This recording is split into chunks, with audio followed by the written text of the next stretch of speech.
8장입니다. 1절에서 13절까지인데 1절, 2절, 13절만 읽겠습니다. 제가 임의로 하는 게 아니고요. 우리 박승준 목사님께서 요청을 하셨습니다. 제가 봉독하겠습니다. 지금 우리가 하는 말의 요점은 이러한 대제사장이 우리에게 있다는 것이라. 그는 하늘에서 지극히 크신 이의 보좌 우편에 앉으셨으니 성소와 참 장막에서 섬기는 이시라. 이 장막은 주께서 세우신 것이요 사람이 세운 것이 아니니라. 13절입니다.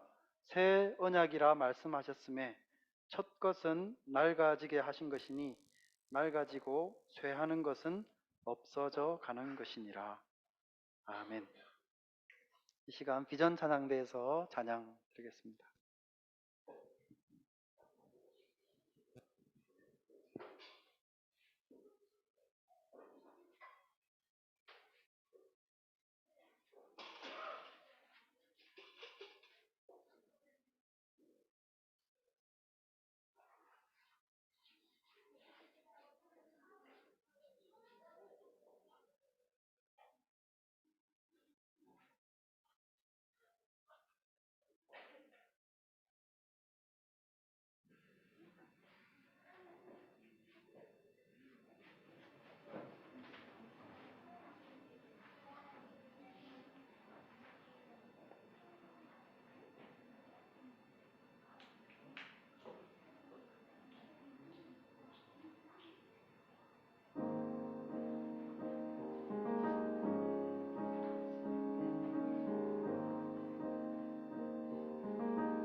찬양대 찬양 끝나고 환호하면서 박수하는 교회 우리 교회밖에 없는 것 같아요.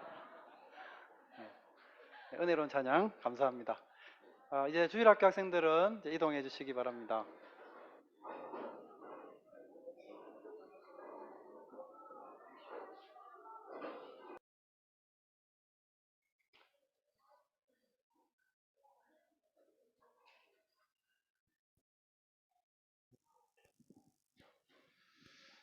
네, 반갑습니다. 박선종이라고 합니다.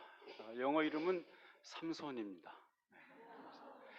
네, 괜찮으시면 조금 맨 뒤에 계신 분들이 좀 앞으로 와주시면 좋을 것 같은데, 네, 마음 편히 가지시고 앞으로 좀 가까이 와주시면 좋겠습니다. 제 얼굴이 지금 부담이 되더라도 앞으로 오셔서 오시면 좋을 것 같아요. 그 R.C. 스프롤이라는 목사님이 계신데요, 돌아가셨어요. 근데 이분은 미국에서 미국의 뭐라 할까요? 미국의 그 기독교계에 아주 큰 거두셨고요. 그리고 철학만 공부하신 게 아니고 신학도 공부하시고 많은 것들을 공부하셨던 분이라 굉장히 다양했으면서 융통성이 있으면서 그리고 포용력이 굉장히 높으신 분이었어요. 돌아가셨는데 그분이 이제 생전에 설교하시면서 이런 말을 한번 하신 적이 있습니다. 자기가 만약에 감옥에 들어가는 경우가 되고 그 감옥의 간수가 나에게 한 권의 책을 가져가라고 한다면 나는 물론 성경책을 가지고 가겠다. 이렇게 얘기하고 또 간수가 그 너무 많다, 크다.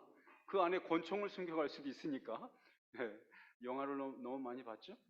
그러니까 그러면 그 중에서 그냥 책 한 권만 가져가라 라고 한다면 그분은 지체 없이 나는 히브리서를 들고 가겠다라고 얘기한 사람.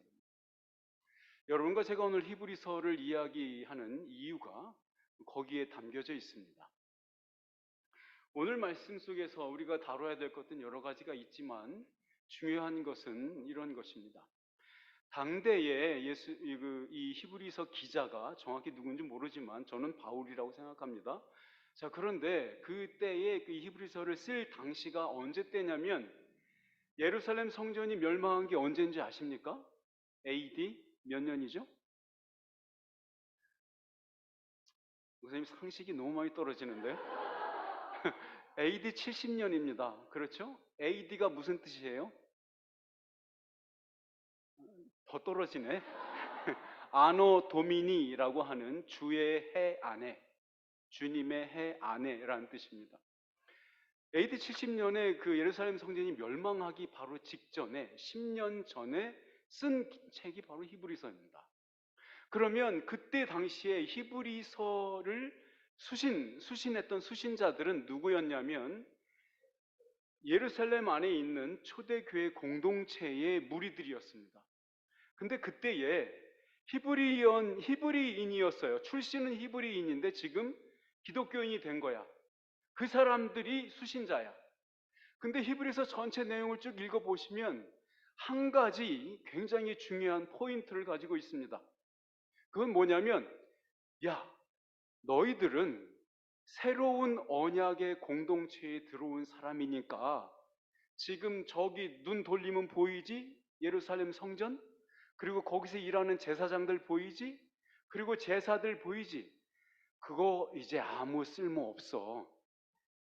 너 친구들이 너한테 지금 얘기하자니, 뭘 그 새언약 공동체라니 나무랍시고 그러냐? 다시 돌아와. 성전 제사 다시 하자. 제사장 있잖니? 그 힘을 바치고 제사함 받고 그렇게 신앙생활하면 좀 좋아? 내가 우리 상업 길드에 끼워줄게 다시. 이런 유혹을 받았습니다. 그러니까 상업 길드에 끼워준다는 이런 얘기는 먹거리에 직접 해당되는 이야기입니다. 그러니까 이 히브리서 기자가 쓴 이 내용을 받는 수신자들은 어떤 실제적으로 먹거리 때문에 고민했던 사람들이에요. 뭐 때문에? 믿는 것, 신앙 때문에 먹는 게 줄어든 거야. 예수 그리스도를 믿는다는 것 때문에 먹거리가 걱정이 되는 거예요. 내일의 먹거리가 걱정이 되는 거야. 자녀들의 일도 걱정이 됩니다. 그들이 어떻게 클지, 어떻게 직장을 가질지. 여러분과 저는 어떤 비난을 받고 있을까요? 어떤 시험을 당하고 있을까요? 요즘에 우리가 크리스찬으로서 여러분들은 어떤 시험을, 어떤 고난을, 어떤 비난을, 어떤 비판을 당하고 있습니까? 그런 게 전혀 없는 눈치들로 보이시는데 얼마 전에 들은 이야기 중에서 이런 얘기가 있었습니다. 한국 기독교인들은 진짜 다 가짜다 이렇게 말이죠. 그 이유는 뭐냐면 분명히 기독교는 내세가 굉장히 중요한 화두인데 한국 기독교인들을 만나면 얘기하는 게 내세에 대한 이야기는 전혀 안 하더라. 오로지 하는 얘기가 현세더라. 지금의 세상에 대한 이야기만 할 줄 알지 내세는 얘기하지 않더라. 기독교인이 아닌 다른 인문과학자가 그것을 보고 한 얘기예요. 여러분들은 어떻게 동감하십니까?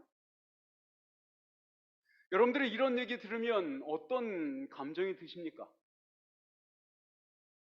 기뻐서 뛸 듯합니까? 그건 아니죠. 저는요, 두 가지 감정이 들더라고요. 하나는 분노예요. 마음에서 분노가 나는 거야. 왜냐하면 그가 말할 때 어느 면은 맞는 말을 하는데 다 맞는 말은 아니거든요. 그러니까 곡해되고 왜곡되는 기독교의 진리가 왜곡돼서 그렇게 그냥 이상한 모습으로 나타나니까 저는 기독교의 진리를 아는 제가 그 이야기를 들으니까 이게 분노가 치밀어 올라. 분해. 그 두 번째 감정은 순응해야겠구나라는 감정이야. 그게 사실이니까. 우리가 이 한 교회 안에 예배당 안에 앉아 있는데 여러분의 마음 속에서 여러분의 마음이 굴러가는 사고 방식이 전부 다 기독교의 진리에 딱 맞게 흘러간다고 누가 주장을 합니까? 누가 말할 수 있어요? 제가 여러분의 마음을 볼 수 있겠어요? 없거든요. 근데 마음을 볼 수 있는 분은 하나님 한 분이시잖아요. 사탄이 여러분의 마음을 볼 수 있어요? 못 봐요. 하나님만 볼 수 있어요. 마음을 창조하신 이라서 보는 거야. 우리는 몰라요. 그래서 사람들이 연습하고 연습하는 게 뭐냐면 가면을 쓰는 겁니다. 가면, 마스크죠. 마스크를 씁니다. 마스크를 예쁘게 쓰고 열심히 쓰고 와서 열심히 일하죠. 봉사해요. 찬양대도 하고 열심히 쓸고 닦고 헌금도 하고 열심히 합니다. 근데 보세요. 마태복음 7장에 가보면 이런 일이 있습니다. 너희들이 주여 주여 하는 자마다 다 천국에 갈 자가 아니라고요. 근데 그 주여 주여 하는 자가 누구였는지 아세요? 우리들보다 이 종교적인 뭐랄까요? 이 파워가 셌던 사람들이야. 만지면 안진뱅이가 일어나. 우리 중에 만지면 안진뱅이 일어나는 사람 없죠. 기도하면 그냥 응답이 딱 돼. 우리 중에 그런 사람이 있습니까? 부러워하자는 게 아니고 그렇게 종교적인 힘을 가지고 있던 사람들이에요. 그러니까 그 사람들이 눈 뜨고 살던 세상 속에서는 존경받는 사람이야. 대단하다. 제대로 믿는구나. 이렇게 말이죠. 근데 실상은 그게 아니더라. 예수님 보좌 앞에 가서 심판받는데 예수님 뭐라고 하십니까? 내가 너를 알지 못한다. 이 히브리 기독교인들이 당하고 있던 이 비판. 야, 너희들은 성전도 없잖아. 너희들은 제사장도 없지. 너는 제사도 없잖아. 라고 했던 비판들. 여러분, 저와 여러분이 지금 그 비판을 똑같이 듣고 있을까요? 아니요. 다른 형태로 듣고 있죠. 이렇게 듣습니다. 아유, 저 크리스찬들은 도대체 말도 안 되는 과학적으로 입증되지도 않는 걸 왜 믿지? 신화와 같은 이야기를 창세설화라고 창세신 하나님이 만드셨다고 믿고 있네. 어이 바보들 이렇게. 저와 여러분의 오늘날의 현실입니다. 이런 거 들을 때 여러분의 마음은 어떻습니까? 평안하시죠? 평화 평화 하나님 주신 선물 이렇게 찬양합니까? 분이 나야지. 살아있는 생물이라면 분이 올라와야 되지 않겠습니까? 화를 내라는 얘기는 아니에요. 그게 아니라 의로운 분노가 있는 거지. 왜냐하면 진리를 소유한 자는 그 진리가 왜곡되고 진리가 아닌 비진리가 외쳐질 때 가만히 있을 수 없는 거예요. 속에서 우라가 치밀어 오르는 거지. 사랑하는 여러분, 저와 여러분은 이때 당시에 히브리서 수신자들이 당했던 그 상황과 우리의 상황은 다르지 않습니다. 그래서 그 히브리 기자가, 이 사도가 히브리서 수신자들이었던 기독교인들, 유대인들이었는데 기독교인들, 이들에게 준 말씀이, 우리에게 주신 말씀이 왜 아니겠습니까? 이들에게 위로하고 격려하시는 말씀이 왜 우리에게는 아니겠습니까? 첫 번째 질문은 이것입니다. 자, 1절 말씀 볼까요? 히브리서 8장 우리가 읽었던 말씀 한번 보시죠. 1절에 이렇게 써 있습니다. 지금 우리가 하는 말의 요점은 이러한 대제사장이 우리에게 있다는 것이라. 자, 첫 번째 질문이 이것입니다. 여러분, 우리 기독교가 이 기독교 안에 여전히 대제사장 혹은 제사장 제도가 여전히 유효하고 필요합니까? 라는 질문입니다. 어떻게 생각하십니까? 우리는 제사장이 필요합니까? 필요하지 않습니까? 안 필요합니까? 지금 우리가 읽었잖아, 지금. 우리가 지금 읽었잖아요. 뭐라고 읽었냐면, 지금 우리가 하는 말의 요점은 이러한 대제사장이 우리에게 있다는 것이라.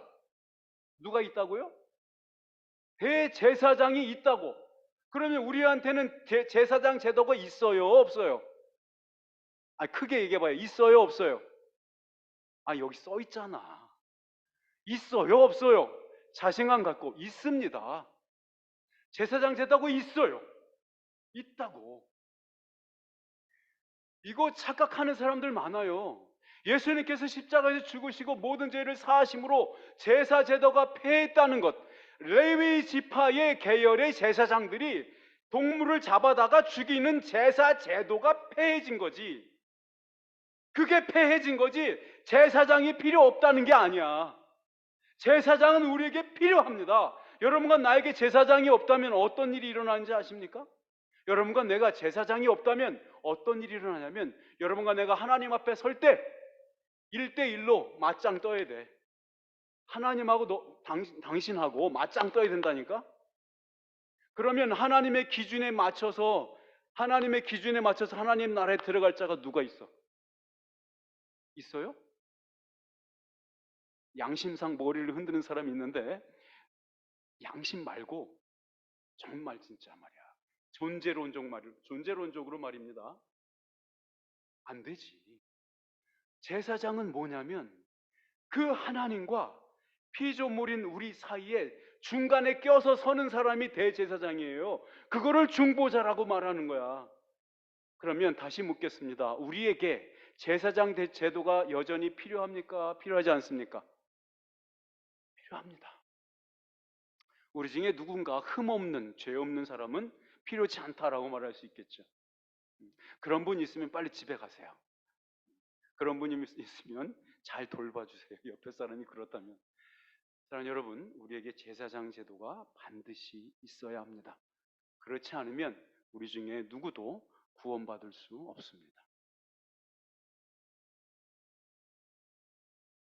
두 번째 퀘스천은 이겁니다. 우리 두 번째 퀘스천 넘어가기 전에 제가 지금 준비한 말씀이 읽어드릴게요. 히브리서 10장 12절이 이렇게 말합니다. 오직 그리스도는 죄를 위하여 영원한 제사를 드리시고 하나님 우편에 앉으사. 이어지는 14절은 그가 거룩하게 된 자들을 한 번의 제사로 영원히 온전하게 하셨느니라. 레위 지파의 제사장들, 그 제사장들이 드렸던 동물 제사는 필요 없다 이겁니다. 더 이상 그렇게 제사 드려지지 않는다. 제사의 방식이 바뀌었다는 거야. 제사가 끝났어. 그런 제사의 방식은 끝났다. 그런데 다른 방식의 제사가 우리에게 남아있다 이 말입니다. 그 예수 그리스도의 십자가의 제사의 그 효력이 오늘날에도 미친다. 그것이 영원하다라고 하는 말로 표현된 거예요. 예수 그리스도의 십자가의 죽으심의 그 효력이 저와 여러분에게 미치는 거야. 영향력이, 효력이 미침으로 말미암아서 또다시 희생 제물을, 동물을 잡아 바쳐야 할 이유가 없다는 겁니다. 그러나 예수 그리스도께서 우리의 대제사장임은 지금도 여전하다. 지금도 필요하다. 그럼 우리는 어떤 식으로 제사를 드립니까? 예배가 제사입니까? 우리가 예배 열심히 드리지 않습니까? 찬양하지 않습니까? 이 예배가 제사일까요? 예, 제사의 한 부분입니다. 히브리서 13장 15절에서 16절 말씀인데요. 한번 저 같은 책이니까 한번 펴보세요. 히브리서 13장 15절에서 16절.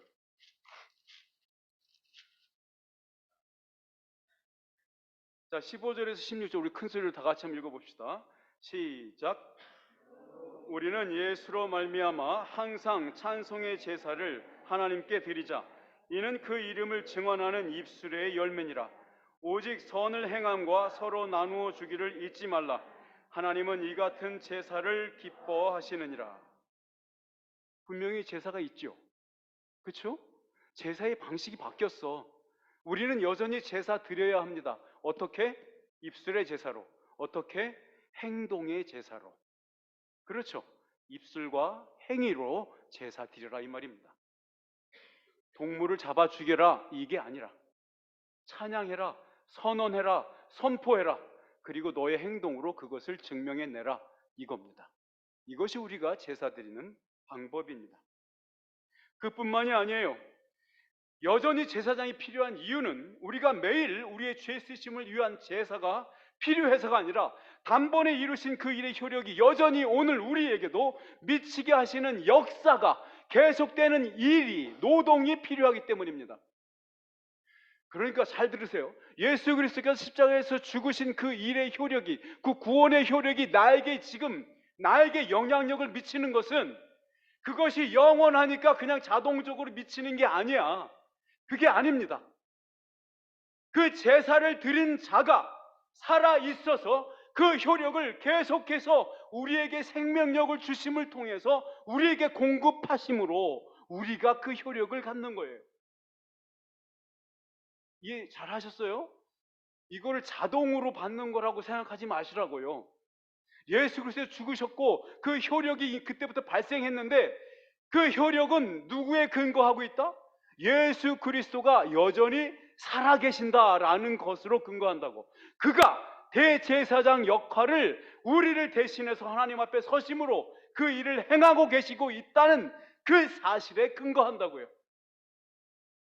기독교는 자동 이런 거 아니에요. 자동으로 뭐가 탁 좋아지고 우리가 막 변하고 이런 거 아닙니다.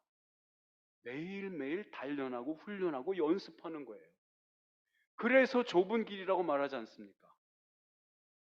그래서 좁은 길이에요. 넓은 길이 아니에요. 신장로가 아닙니다. 아주 좁은 오솔길 같은 거예요. 매일매일 공부해야 되고 매일매일 싸워야 되고 매일매일 연습하고 단련해야 됩니다. 마치 운동선수들처럼 말이죠. 히브리서 7장 24절에 이렇게 말합니다. 예수는 영원히 계심으로 그 제사장 직분도 갈리지 아니하느니라. 이 효력이 살아있는 것은 그가 영원히 계심으로예요. 예수 그리스도가 영원히 살아계심으로 그 제사장 직분도 다른 제사장이 필요하지 않다 이 말입니다. 더불어 온갖 어려움과 고통 속에서 지쳐 쓰러져 죽은 것처럼 살지 않도록 우리에게 위로가 필요하기 때문에 우리에게 대제사장이 필요합니다. 계속해서 생명력을 공급받음으로 예수 그리스도의 생명력을 이어가기 위해서 우리는 대제사장이 필요한 겁니다. 중보자가 필요한 거예요. 그분 없이는 누구도 구원받을 것 보장받지 못합니다. 이 대제사장 없이는 누구도 하나님 아버지께 나아갈 수 없습니다. 우리 히브리서 10장 21절에서 22절 말씀 한번 읽어보겠습니다. 10장 21절로 22절. 자, 우리 자매님들이 큰 소리 한번 읽어보실까요? 10장 21절로 22절 시작.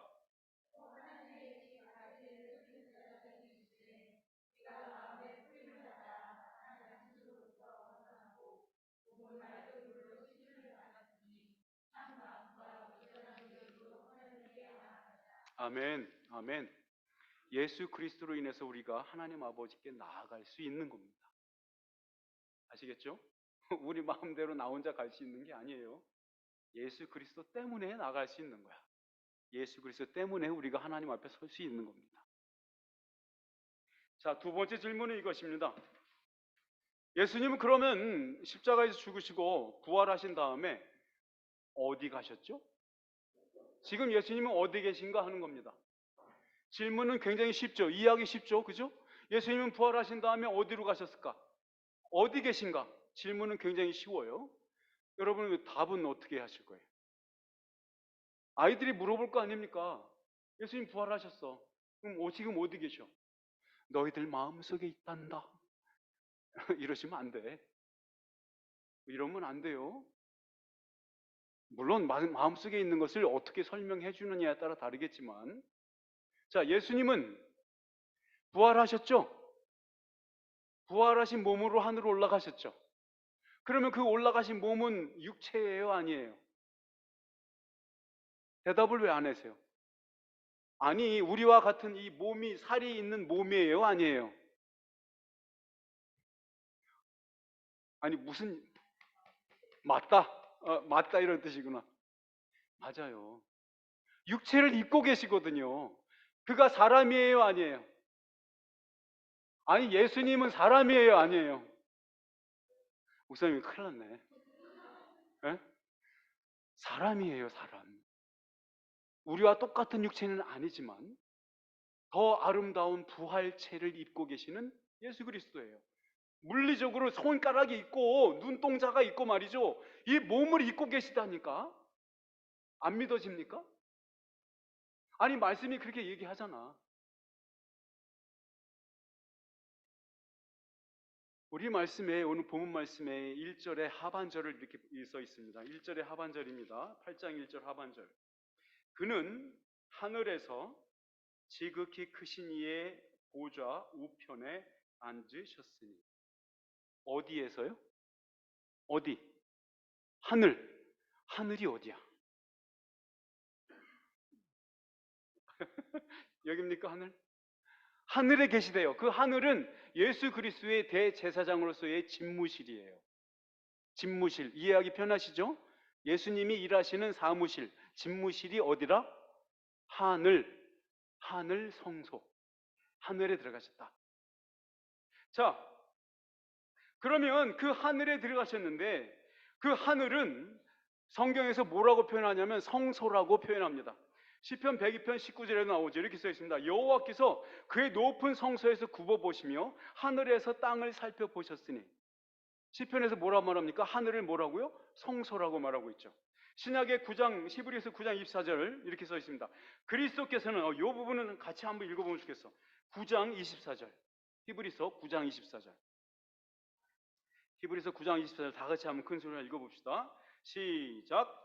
그리스도께서는 참 것의 그림자인 손으로 만든 성소에 들어가지 아니하시고 바로 그 하늘에 들어가사 이제 우리를 위하여 하나님 앞에 나타나시고. 자, 여러분 이 구절을 이해함에 있어서 먼저 상기해야 될 점은 이 부활하신 그리스도께서 사람의 손으로 땅 위에 세워진 예루살렘 성전에 가지 않으셨다. 이해되셨죠? 예수님께서 부활하신 다음에 예루살렘 성전에 가지 않으셨다. 좀 더 쉬운 말로 표현하면 예수님께서 부활하신 다음에 사탄 마귀를 이기시고 죽음을 이기시고 사망을 이기시고 승리하신 승리 장군으로서 딱 승리하셨는데 개선 장군처럼 예루살렘 성전에 가서 내가 이제부터 접수할 거야. 이렇게 했어야 마땅한 것 같은데 그렇게 하지 않으셨다. 왜냐하면 지상에 있는 예루살렘 성전은 이미 쓸모가 다 끝났기 때문입니다. 쓸모가 없어요. 의미가 없어요. 가치가 없어요. 근데 왜 예수님은 굳이 하늘로 가셨을까? 딴 데 안 가고. 한국 사람들 그런 얘기 많이 하지 않습니까? 억울하게 죽은 영혼은 구천을 떠돈다고. 예수님은 억울한 죽음입니까? 아닙니까? 참 대답을 못 하시네. 왜 제 질문이 어렵습니까? 제 질문이 어려워요? 아니, 예수님의 죽으심이 억울한 죽음이냐고. 아니라고? 억울하죠. 예수님은 죄가 있습니까? 없습니까? 없어요. 그런 면에서 억울하고 잘못된 죽음이죠. 그런데 예수님은 스스로 그 죽음을 선택하셨습니다. 그렇죠? 그러한 죽음, 그것을 깨버리려고 죽으셨거든요. 그러니 반반이지. 이제 앞으로 캐치하셨죠? 제가 질문하면 반반이요. 사랑하는 여러분, 왜 예수님께서 하늘로 곧바로 올라가셨다고 썼을까요? 왜 하늘로 곧바로 올라가셨을까? 이유가 있지 않았을까? 단순히 여기서 할 일이 다 끝났으니까 그냥 뿅 하고 사라진 거예요? 그거 아니야. 이유가 있어요. 그렇게 해야만 돼요. 자, 뭐라고 써 있는지 보겠습니다. 자, 하나님 예수 그리스도께서 살아신 다음에 바로 하늘로 올라가신 이유는 첫 번째, 영원한 속죄를 위해서입니다. 9장 12절에 있는 말씀인데요. 9장 12절 말씀 펴보세요. 한번 찾아볼게요. 이렇게 써 있습니다. 염소와 송아지의 피로 하지 아니하고 오직 자기의 피로 영원한 속죄를 이루사 단번에 성소에 들어가셨느니라. 이 성소가 어디야? 지금 배웠잖아. 이 성소가 어디야? 예루살렘 성전? 아니, 하늘 성전. 하늘 성소로 들어가셨다고. 이해되시죠? 좀 눈 똑바로 좀 떠보세요. 잘 들으셔야 돼. 참. 제가 왜 자꾸 이렇게 이걸 중요하다고 얘기하냐면요. 여러분들의 신앙, 우리가 믿는 기독교의 신앙은 관념이 아니에요. 그래, 그런 거야. 좋은 게 좋은 거야. 그거 아니라고. 절대 그게 아니기 때문에 제가 이 말씀 드리는 거야. 우리가 구원받는다는 얘기가 현실의 이야기라고. 지금의 실제 이야기이기 때문에 그러는 거예요. 자, 예수님께서 어디 가셨다고? 성소에 들어가셨다고. 성소가 어디야? 하늘. 성소에 들어가신 이유가 뭘 갖고 들어가셨다고 써 있어? 써 있잖아, 지금. 누구의 피로? 자기의 피는 누구의 피야? 예수 그리스도 자기 자신의 피. 그걸 가지고 들어가셨어야 할 이유가 있다고. 이해되세요? 그의 피는 여기서 흘리셨어. 자, 흘리셨는데 왜 피를 가지고 들어갈까? 하늘 성소로? 여러분, 물론 9장 뒤로 이렇게 나가면 자세히 써 있는데 이런 겁니다. 해마다 대제사장이 1년에 딱 한 번 들어가는 성소가 있습니다. 그거를 지성소라고 부릅니다. 성소는 두 개의 성막으로 나눠져 있어요. 성막이라고 하는 건 이런 커튼이에요. 그래서 첫째 칸, 둘째 칸 이렇게 나눠져 있어요. 그래서 앞에 있는 첫 번째 방, 두 번째 방 이렇게 이해하시면 돼요. 그런데 예수님께서 죽으시기 전까지는 이 커튼이 첫째 방과 둘째 방을 나누는 커튼이 찢어진 적이 없어. 절대 누구도 못 찢어. 삼손도 못해. 저도 못해. 삼손도 못해. 근데 예수님이 죽으시는 장면에서 어떤 묘사가 돼 있냐면 예수님이 운명하실 때 그 커튼이 밑에서부터 찢어진 게 아니고 위에서부터 지직하며 완전히 반토막이 내서 찢어져요. 그래서 이 첫 번째 성막과 두 번째 성막을 나누었던 커튼이 없어져 버려. 그래서 지성소로 들어가는 길이 확 뚫려 버려. 바로 그게 예수님께서 하신 일이야. 자, 그런데 왜 예수님은 피를 가지고 하늘 성소로 들어가신다고요? 왜냐하면 대제사장이 제사를 드릴 때 1년에 딱 한 번 하거든요. 제사를 드릴 때 지성소에 들어가. 지성소에 들어갈 때 발목에 방울을 찹니다. 딸랑딸랑 러닝맨 막 쫓아 방울 달잖아요. 그거와 똑같이 방울을 달아. 그리고 방울 단 쪽에다가 발목에다가 밧줄을 묶어서 들어갑니다. 그 지성소의 커튼을 살짝 열고 살짝 들어갑니다. 들어갈 때 빈손으로 가지 않고 반드시 피를 가지고 들어갑니다. 양푼이라면 좀 그렇죠? 양푼이라면 모르죠, 여러분. 옛날 말. 이 바구니 같은 그릇에다가 저의 나이를 계승하시는 분들이 있는데 그렇게 하지 마세요. 이걸 양 피를 담아 가지고 들어가요. 들어가서 뭘 하냐면 거기에는 딱 세 가지 기물이 있어요. 제일 중요한 기물이 법궤야, 법궤. 법궤 아시죠? 아세요? 법궤 안에 뭐 들었어? 세 가지가 들었어요. 나중에 들으시고. 9장에 가보면 써 있어. 거기에 딱 들어가서 그 법궤 위에다가 이 대제사장이 가지고 간 피를 확 쏟아요. 그래서 그 법궤를 피로 그냥 덮어버려. 피로 덮어버려. 그게 대제사장이 하는 일이 가장 중요한 일입니다. 그리고 나서 그 자기가 이제 딸랑딸랑하면서 딱 들고 나와 빈 양푼을. 그리고 나서 제사장들이 그 대제사장이 앞에 있는 그 청중들을 향해서 1년에 딱 한 번, 1년에 딱 한 번이에요. 야훼라고 짓습니다. 제가 뭐라고? 누구 이름이야? 무슨 뜻이야? I will be who I am이라는 뜻이야. 적어놔 모르면. 자, 그런데 그 야훼라는 이름을 너무도 거룩한 이름이기 때문에 말하지 않거든요.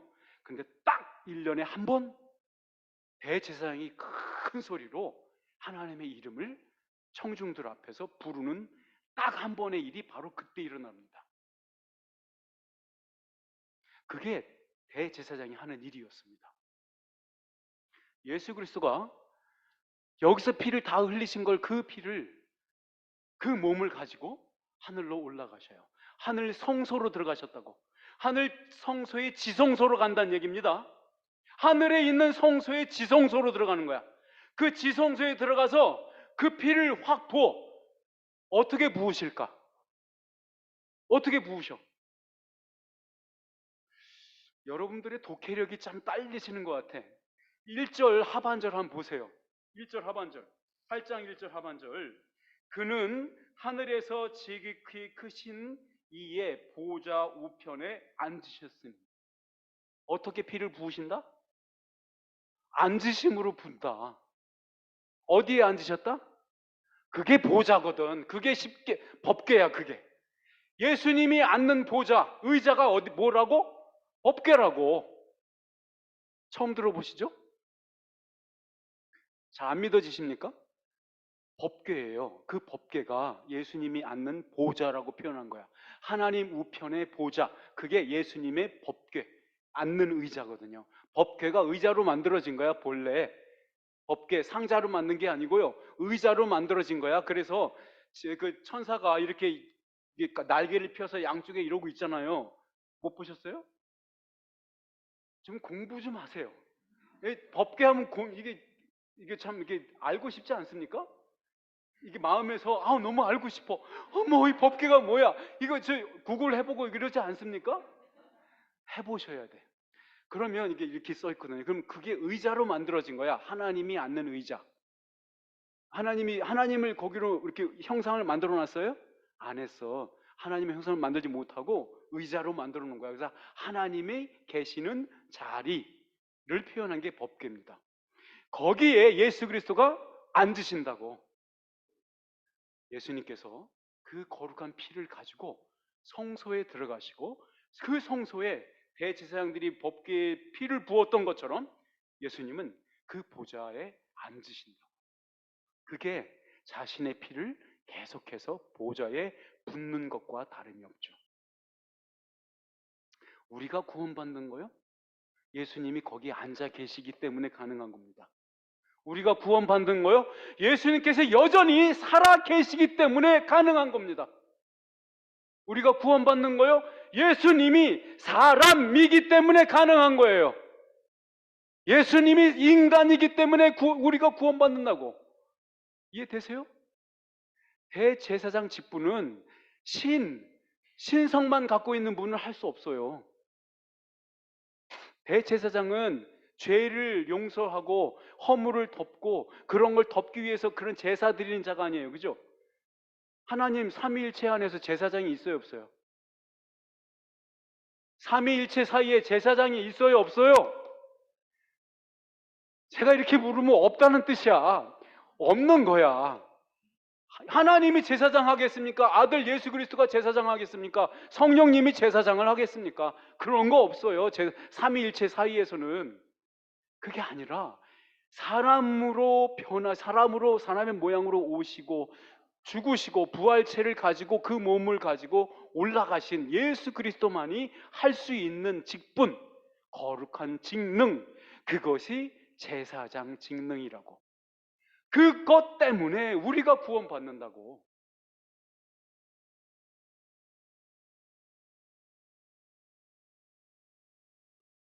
우리 9장 23절에 있는 말씀인데요. 9장 23절 말씀은 아주 더 분명하게 드러내고 있습니다. 9장 23절에 이렇게 써 있습니다. 제목을 진짜가 나타났다라고 말한 이유가 여기에 있습니다. 잘 보세요. 한번 같이 읽을까요? 시작. 그러므로 하늘에 있는 것들의 모형은 이런 것들로서 정결하게 할 필요가 있었으나 하늘에 있는 그것들은 이런 것들보다도 더 좋은 제물로 할지니라. 이해되세요? 이해되십니까? 동물의 피를 잡아가지고, 동물을 잡아서 그 피를 가지고 그 성소에 쓰는 기구들 있잖아요. 성물, 도구들, 예? 성소에 쓰는 뭐 그 떡상이라든지 뭐 의자라든지 뭐 이런 거 있지 않습니까? 촛대 이런 거. 여기에다가 피를 뿌렸다고 모세가, 예? 아론을 통해서 뿌렸어. 그렇게 하면 이 성물들이 거룩해져. 예? 거룩해져. 그런데 지상에 있는, 땅에 있는 성소의 성물들을 깨끗하게 하는 것은, 그래, 그런 피로는 가능해.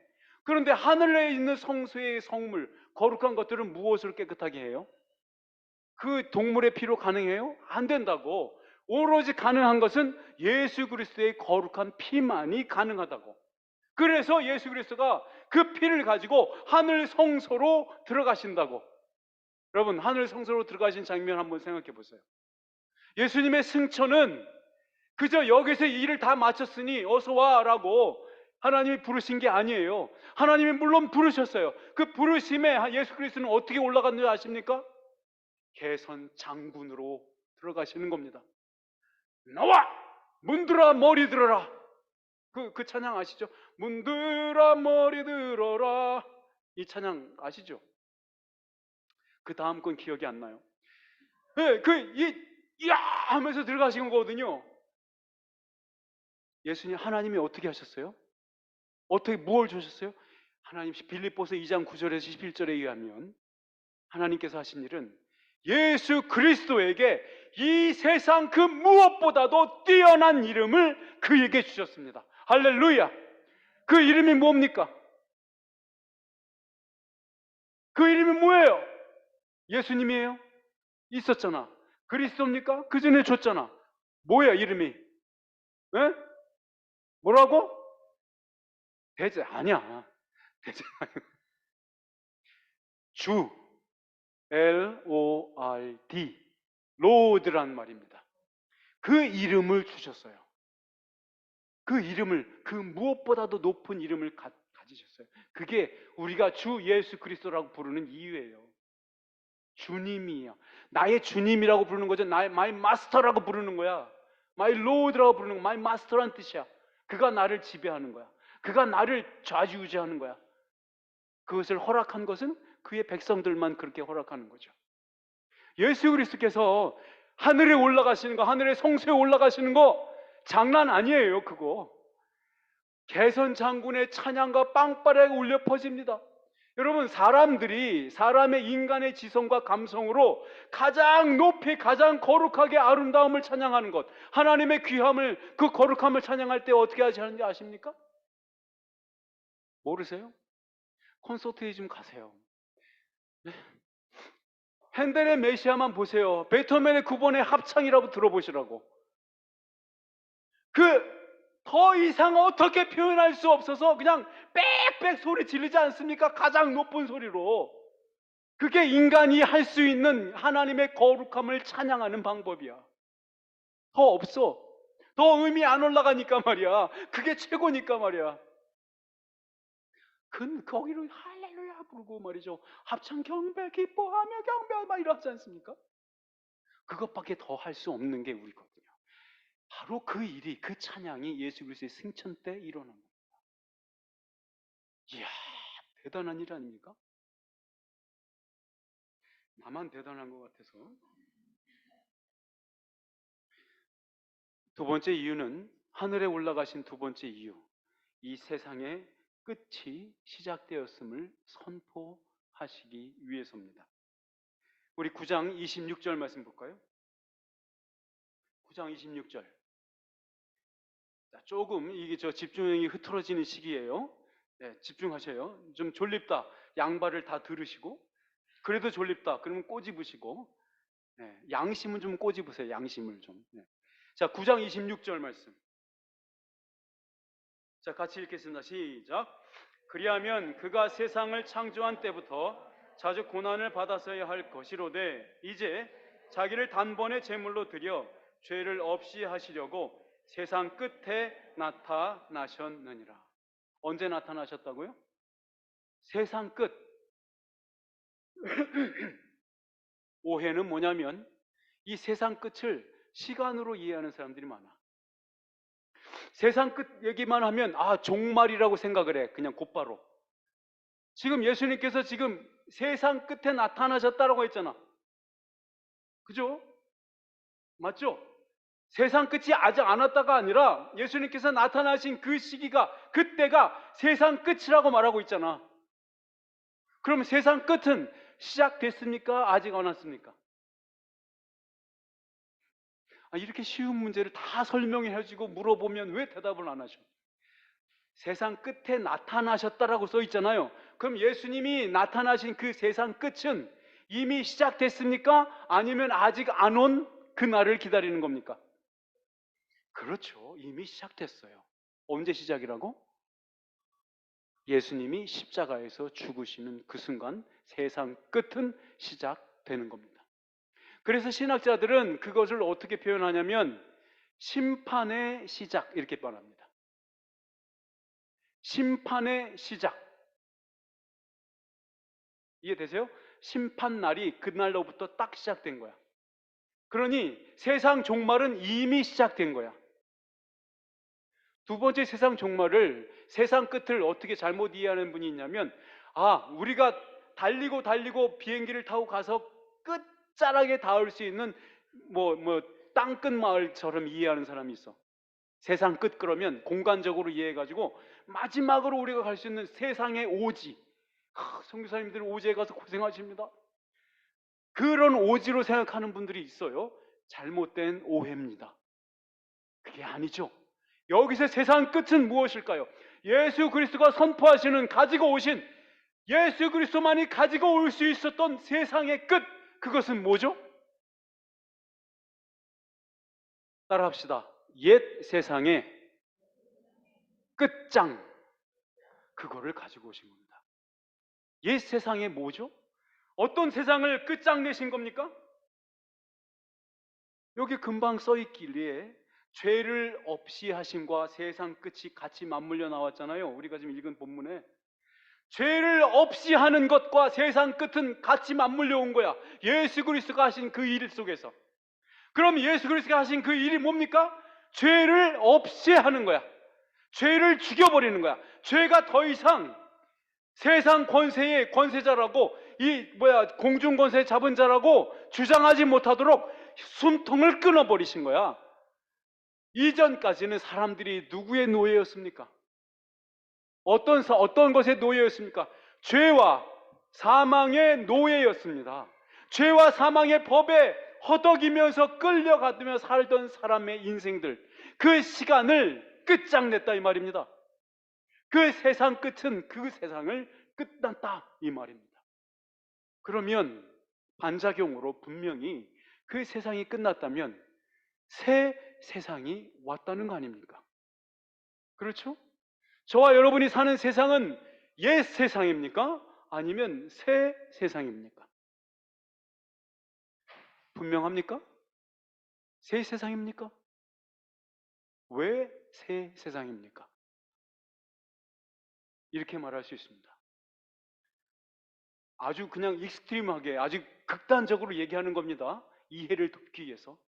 이전에는 세상 끝이 오기 전에 그 세상은 무슨 세상이냐면, 여러분들이 우리 아무리 잘 살고 선한 일을 계속해서 하고 의로운 삶이 굉장히 그냥 뭐 100년을 의롭게 살다 씁시다. 예수님께서 행하셨던 그 모든 일들을 여러분이 의롭게 행했다 씁시다. 그래도 구원은 없어요. 그래도 운명은 뭐다? 그냥 죽는 것이고 영원히 죽는 것이고 영원히 하나님의 진노 아래 있을 수밖에 없다. 그게 이전 세상입니다. 새 세상은 우리가 이거 아주 익스트림하게 얘기하는 거야.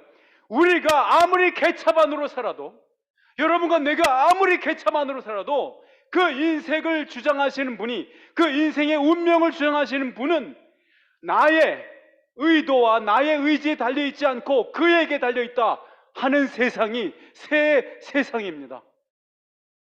여러분 이것을 믿으셔야 합니다. 그것이 새 세상이에요. 그것을 알려주기 위해서 예수님께서는 하늘 성소로 가신 겁니다. 이유가 그래요. 우리의 죄를 없이 하기 위해서 세상 끝을 가져오기 위해서. 우리 로마서 5장 21절 말씀 한번 읽어볼까요?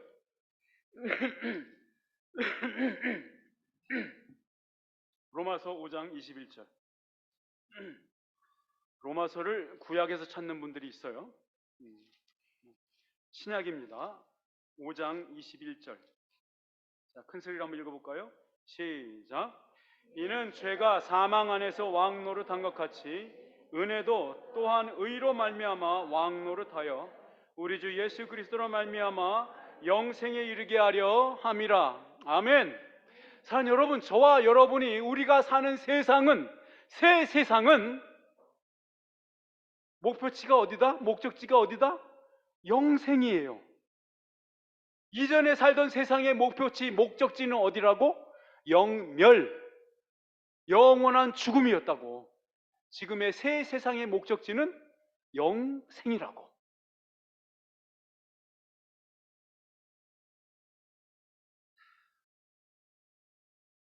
좀 여러분이 조금 힘들어하는 것 같아서 참 미안한 마음이 좀 들긴 하는데, 나를 부른 것이 잘못이야. 사랑하는 여러분, 이 말씀은, 이 교리는 우리에게, 믿는 우리에게 대단히 큰 위로와 확신을 줍니다. 이 지식은 우리를 영광스럽게 하고 거룩하게 만드는 지식입니다. 사랑하는 여러분, 예수님께서 우리를 구원하시기 위해서 자신의 피를 흘리신 것 딱 한 가지 목적을 가지고 있습니다.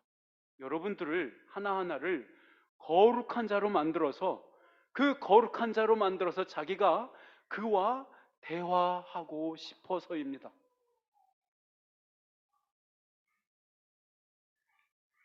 사랑하는 여러분, 우리는 더 이상 죽어서 냄새만 피우는 시체 아닙니다.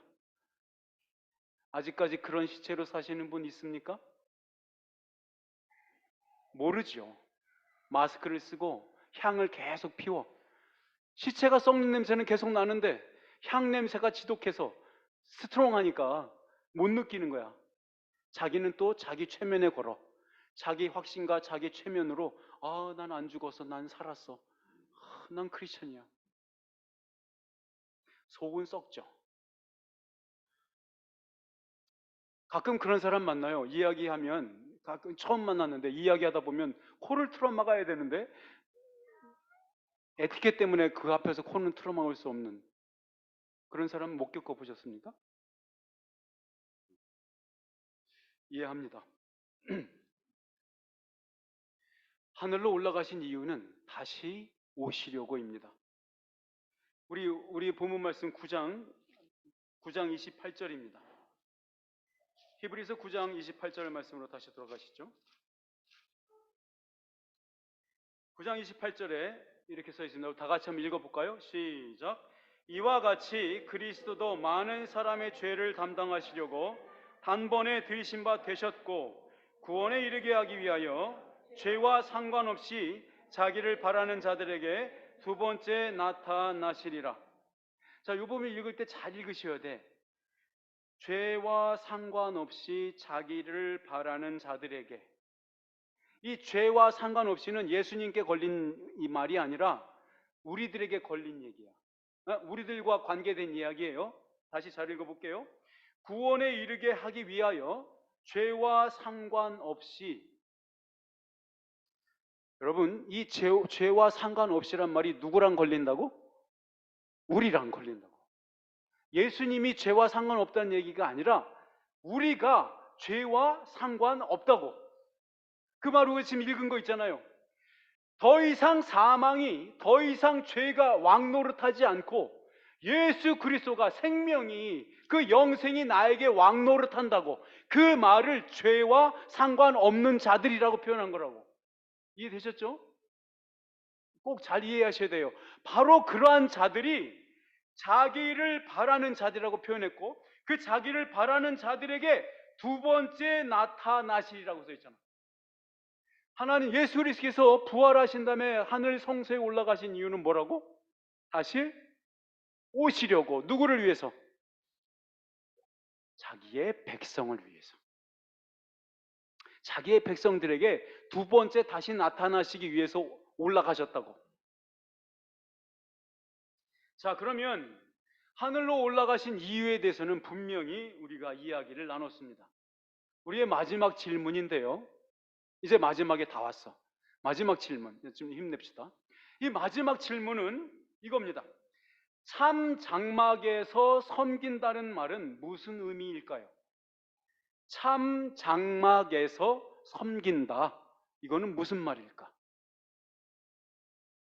그리고 그가, 예수 그리스도께서 높아지심으로 하늘 성소에 올라가신 일이 우리 교회된 우리들에게 어떤 유익을 주는가? 오늘 본문 말씀 이렇게 말합니다. 성소와 참 장막에서 섬기는 이시라. 이 장막은 주께서 세우신 것이요 사람이 세운 것이 아니니라. 자, 아리송하죠? 아리까리하죠? 솔직히 그렇잖아요. 그죠? 아리까리해. 이게 무슨 말인지 잘 모르겠어. 첫 번째, 섬긴다는 말이 무슨 말일까요? 보통 우리가 이게 섬긴다 말할 때 미니스터라는 말 씁니다. 교회 사역자를 미니스터라고 말하죠. 그죠? 섬길다, 봉사한다, 이런 거죠. 자, 그러니까 교회 사역자는 어떤 직분을 갖고 있는 거냐면, 어떤 형태로 사역자든 마찬가지입니다. 찬양 사역자든 뭐 어떤 사역자든 교회에서 사역하는 사람은 어떤 직분을 갖고 있냐면 하늘나라 행정부에 속한 공무원이야. 이해되셔요? 공무원도 좀 있으시죠? 그죠? 그럼 공무원 잘 이해하실 것 같아? 하늘나라 행정부에 속한 공무원이 그 맡은 바 소임을, 임무를 완수하는 것, 그 임무를 수행해 나가는 것, 그거를 섬긴다라고 표현한 거라고. 아주 명쾌한 설명이죠. 이보다 더 명쾌한 설명이 있을 수 있습니까? 저는 이렇게 가끔 웃기려고 하는데서 안 돼.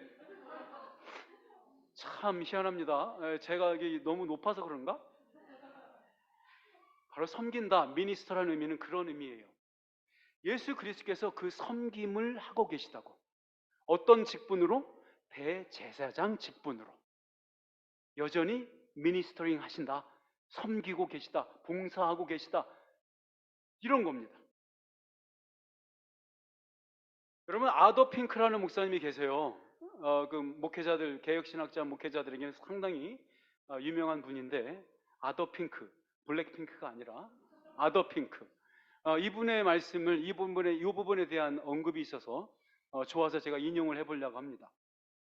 모든 수치와 고난과 죽음의 고통에도 불구하고 자기 백성들을 위하여 제사 드리는 일을 불사하셨듯이 지금도 영예와 영광과 존귀로 옷 입고 계시지만 여전히 하나님 앞에 자신의 공로를 내보이시며 그 복락을 자기가 대신 제사 드려준 자들에게 베풀어 달라고 간청하는 일을 여전히 계속하고 계신다. 이해되시죠? 그러니까 예수 그리스도의 관심은 여전히 이 광야 같은 세상 가운데 있는 자기의 가련한 백성들에게 집중되어 있다, 이 말입니다. 이게 섬긴다라는 것의 의미입니다. 자, 그럼 마지막 질문, 참 장막에서는 어떻게 이해할까요? 이거 잘 이해하셔야 되는데 그 이유가 뭐냐면 증거 장막 성전 들어보셨어요? 들어보셨죠? 증거 장막 선전. 어디서? JMS하고 저기 신천지. 예? 그런데 이 장막이란 말은요, 걔네들이 처음 쓴 말이 아니야. 우리나라에서 이단이 태동될 때부터 썼던 말이 장막이란 뜻입니다. 장막이란 말이야. 어쨌든 자세한 설명은 안 하겠습니다. 알고 싶죠? 안 해요. 자, 그런데 성경에서 이 장막이란 말이 쓰였을 때 무엇을 뜻하냐면 육체를 뜻합니다. 육체, 우리의 몸. 사도 바울도요, 여러 번 이 장막이란 말을 어떤 말로 많이 썼냐면 자기의 육체란 말로 많이 썼습니다. 그리고 예수님께서 하셨을 때에 이 장막이란 말도, 예수님도 장막을 사용하실 때 육체란 말도 쓰십니다. 자, 그러면 이 참 장막이 가지고 있는 의미가 무엇인가를 알아보고 마치겠습니다. 그럼 왜 참일까? 참. 왜 참일까? 여러분 참기름 좋아하시죠?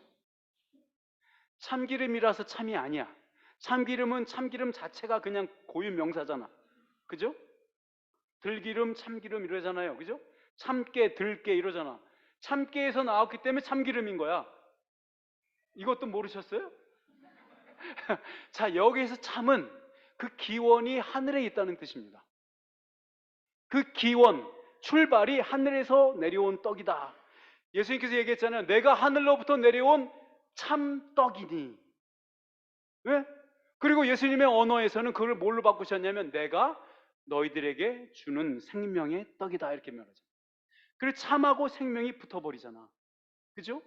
이 참은 하늘의 기원을 뒀다는 뜻이고요. 두 번째는 그 참은 생명을 창조해낸다는 뜻입니다. 이해되셨죠? 예? 지금 이해가 안 돼요? 하늘에서 내려온 산떡이다, 참떡이다 얘기했다니까 예수님께서. 그리고 그 말을 그대로 예수님 자신이 뭘로 바꿨다고? 내가 너희들에게 생명의 떡이다라고 말했잖아. 그러니까 그 참은 하늘로서 내려온 것을 말하고 그 참은 생명을 만들어내는 생명의 창조의 원동력이라는 뜻입니다. 그러면 참 장막이라고 할 때 참은 바로 그 뜻입니다. 그러면 여기서 참 장막은 무엇을 말하는 걸까요? 참 장막. 장막이 뭐라고? 육체. 참은 뭐라고? 하늘에서 내려오고 생명을 만들어내는 것. 그러면 그 참 장막은 누구야? 그렇지. 예수 그리스도입니다. 어떻게 살고 계시다고? 장막을 여전히 입고 계시다고. 이해되세요? 장막을 입고 계시다고. 우리의 이 장막을, 내가 이 장막을 벗을 날을 고대한다. 사도 바울은 계속 얘기하잖아요. 이야, 내가 장막을 벗고 하나님한테 가는 건 난 너무도 기뻐. 난 기다려. 그러나 내가 이 장막을 입고 있는 동안에 너희 교회를 위해서 내가 수고하는 것도 좋은 일이야. 유익한 일이야. 그래서 난 기뻐. 라고 말했어요. 어디서 그랬냐고? 빌립보서에 그랬습니다. 궁금하면 찾아보세요.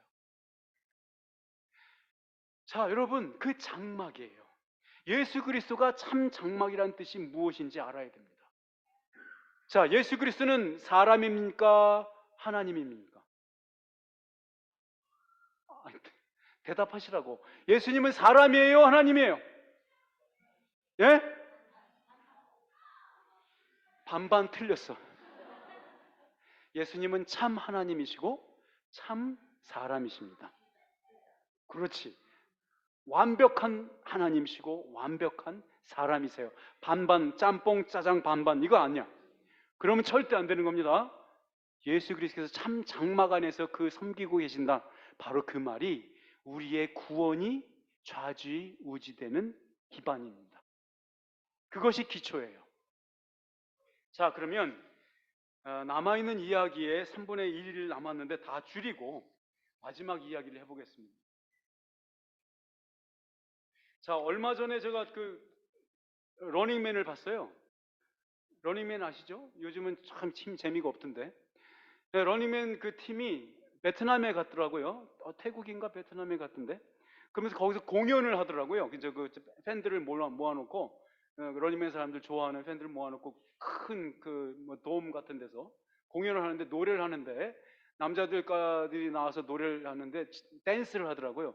그 노래가 세핑이라고 아세요? 세핑? 어떻게 하죠? 세핑? 무용도 하면서 댄스도 하면서 세핑 이래. 오늘 진짜가 세핑입니다. 우리가 세핑이야. 걔네가 아니고 노래가 아니라 우리가 세핑이야. 세핑이 무슨 뜻이야? 새 것. 우리는 새 것입니다. 믿으십니까? 자, 그러면 그 새 것과 우리의 차이를 한번 보겠습니다. 자, 첫 것, 우리 그 13절 말씀 한번 볼까요? 오늘 본문의 13절.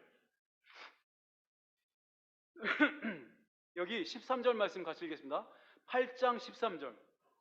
찾으셨죠? 다 같이 한번 읽어볼까요? 시작.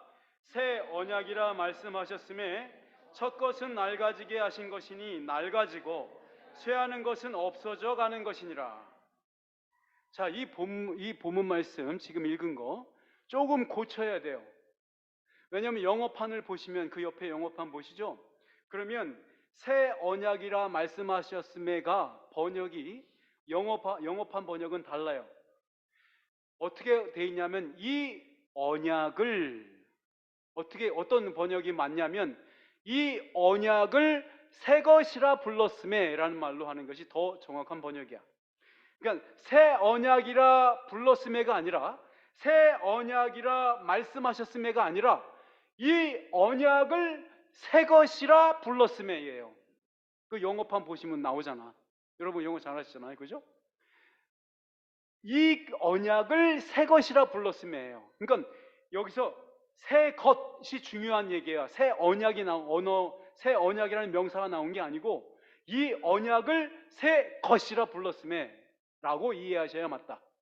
그렇게 하면 이 언약을 새 것이라 불렀음에 첫 것은 낡아지게 하신 것이니 낡아지고 쇠하는 것은 없어져 가는 것입니다. 이해되셨죠? 왜 여러분과 내가 새삥입니까? 왜 여러분과 내가 새삥이냐고? 왜 날마다 새삥, 오늘도 새삥, 내일도 새삥? 왜 새삥이야? 우리가 새 것에 속해 있기 때문에 그렇습니다. 새 언약에 속해 있기 때문에 그렇습니다. 그 새 언약에 속해 있는 사람들에게 주시는 복락이 있어요. 7가지 복락이 있습니다. 많죠. 하나도 아니고 둘도 아니고 7개야. 그 어디 써 있어? 주셨어요? 바로 그 윗구절에 있습니다. 보세요. 10절. 10절 말씀부터 볼까요? 같이 읽겠습니다. 시작.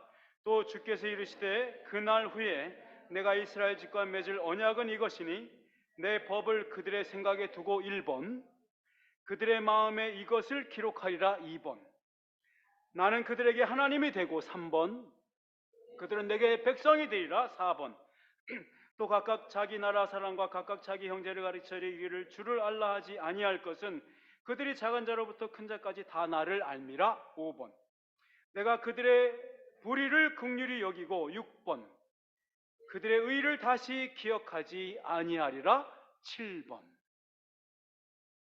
이게 우리가 가진 7가지 복락입니다. 믿으십니까?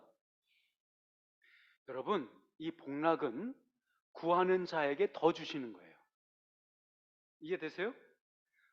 미운 놈 떡 하나 더 주는 자가 아니라 자기의 구원받은 자기의 백성이 간구하고 구할 때 더 주게 마 내가 완전히 퍼줄게 라고 약속한 것이 복락이라는 말이야. 여러분의 권리라고, 여러분의 특권이라고, 여러분의 프리빌리지라고, 여러분 구하시라고, 이게 여러분 거라고 주어진 거야. 주어진 거 그럼 뭐 또 구해요? 아니거든. 만나처럼 그런 거거든. 어제 거 주어준데 어제 안 먹어? 그럼 어떻게 돼? 오늘 쉬어. 못 먹어. 상해. 기억에서 없어지거든. 우리 중에 누가 어제 일어난 일을 하나도 빼먹지 않고 1초 단위로 기억하고 있는 사람 손 들어보세요. 병원에 가셔야 할 뿐입니다. 사랑하는 여러분, 우리에게 주신 복락 7가지 기억하십시오. 이것이 우리의 복락이라고.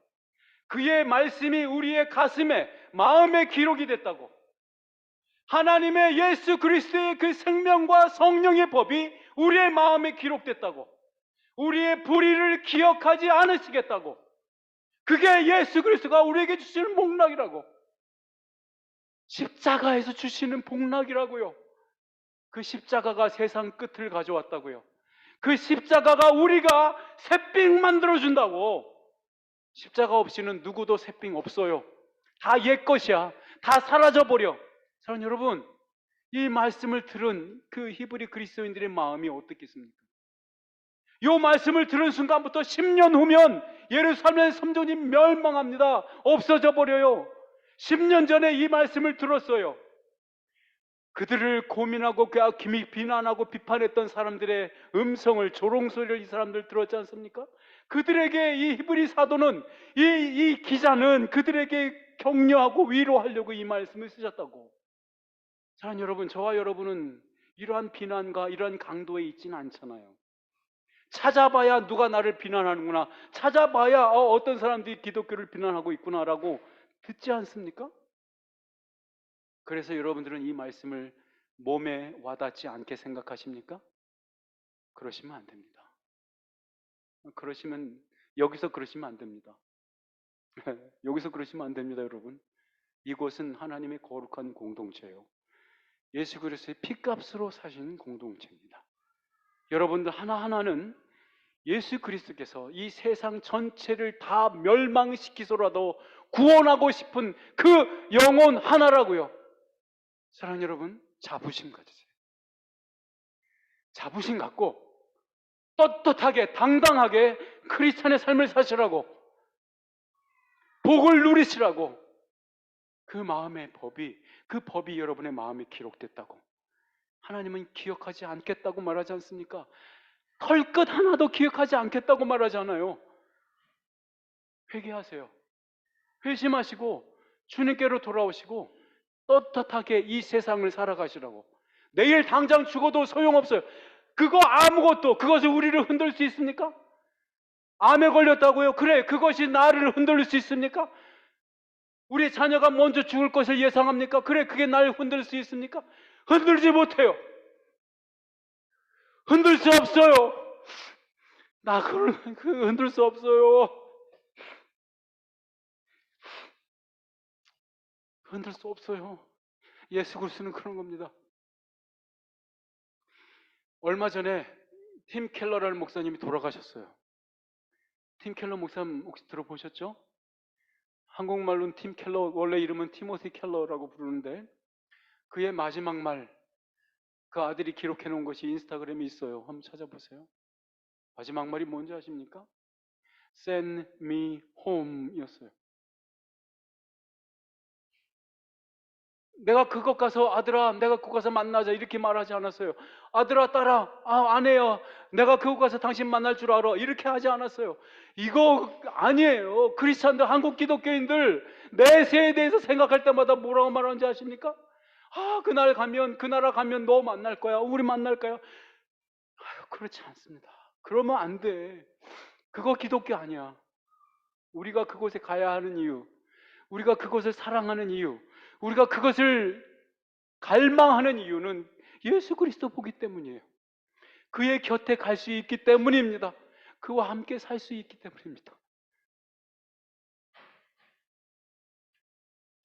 사랑하는 여러분, 이러한 복락이, 너무도 큰 복락이 여러분의 가정과 여러분의 삶 속에, 여러분의 영혼이 이 복락으로 가득 차기를 축원합니다.